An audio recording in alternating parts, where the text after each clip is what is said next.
Good morning. Day check. June 4, 7 a.m. Sakit na naman yung ulo ko. Mahirap po sa araw-araw na masakit po yung ulo. Gawa ng masama po yung pakiramdam mo.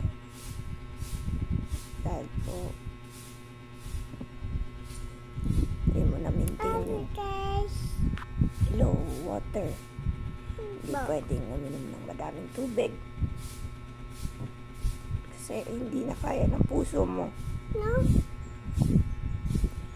But I have to be strong for my daughter, Kali. Kailangan po.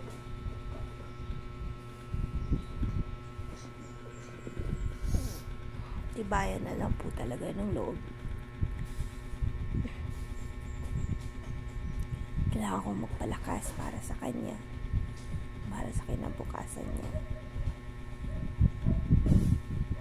Mahal na mahal ko po yung anak ko.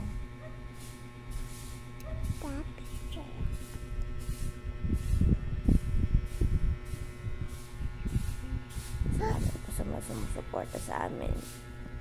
Thank you so much po.